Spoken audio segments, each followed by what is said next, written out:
What's good everyone? Today I'm going to take you through my top 5 brushes as a professional digital artist. All of these brushes I'm going to show you today come pre-installed as soon as you get Procreate. You might have to look through some of the categories under brushes to find these. These are very simple brushes, but these are ones I use every single day in every piece of art I create in Procreate. All right, let's jump in, waste no time and have a look at these brushes. First of all, if we drop down the menu here, I've got them under a little folder here called Rockets Brushes, and they're going to go in order of how I usually use them when it comes to a piece of art.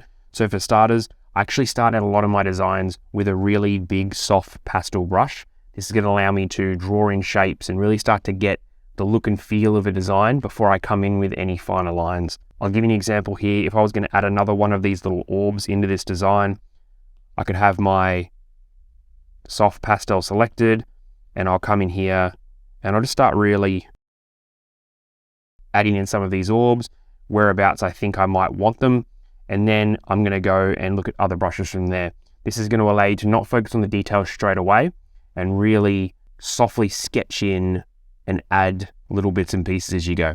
Brush number 2 is the 6B pencil. I absolutely love 6B pencils, whether it's in real life or on Procreate. They're soft enough to get some shading, but they're also hard enough to create some nice contrast in a design.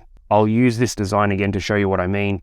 So I had my pastel there and I drew in these really soft outlines, and then I've reduced the opacity of the layer.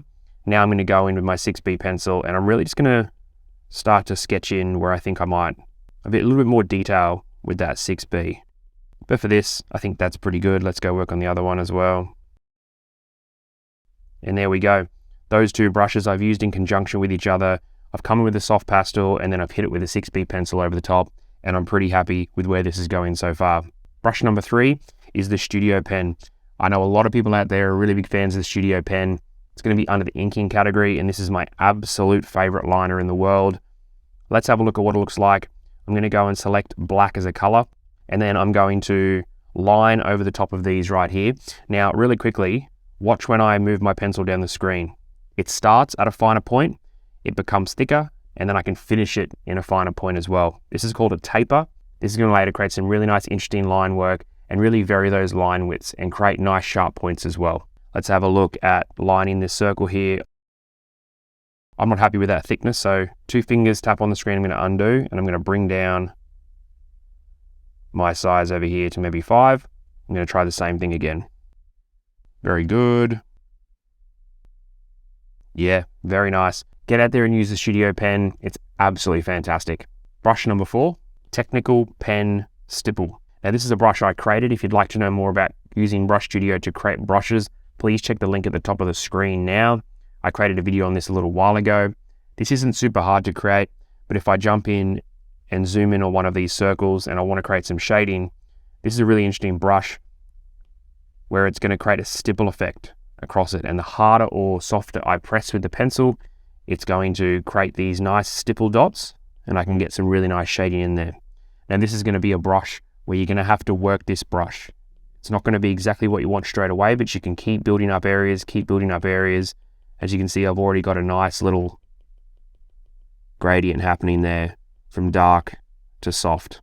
This is a really great brush and it's not that hard to create. So head over to that video where I talk about Brush Studio and creating your own brushes. And I think you'll want to jump in, start creating brushes like this and have a lot of fun with Procreate. Brush 5 is actually 2 different brushes combined into one. It's the airbrushes, soft airbrush and a hard airbrush. Let's have a look here. Soft airbrush, a hard airbrush. Now the reason why these are used in every single piece of art I create, I can block in certain areas with the hard airbrush like so. Let's try this purpley color. And I can simply fill in areas. Maybe I don't want to use the color drop. Maybe I do just want to fill in pieces of my art very quickly, which is great. Or the soft brush, because I can really use the pressure to fade out, maybe from a solid color to no color at all, or maybe I want to fade into another color. Maybe I want to get a darker purple. And as you can see there, I'm already starting to create a nice little blend. So those are the 5 brushes which I use in every single piece of digital art that I create. I've been working as a professional digital artist for well over a decade, and every single day that I use Procreate, I use these brushes. These are in different categories when you are in your brush library, so I encourage you to get out there, find them, utilize them, and I think you'll really love them and it'll allow your art to go even further. I hope you liked the video today. If you've got any ideas of future videos I can create, please leave them down in the comments. And as always, a like, subscribe, and share really helps me grow my channel, continue my dream, and allows me to bring you these videos each and every week. So until the next video, I'll catch you then.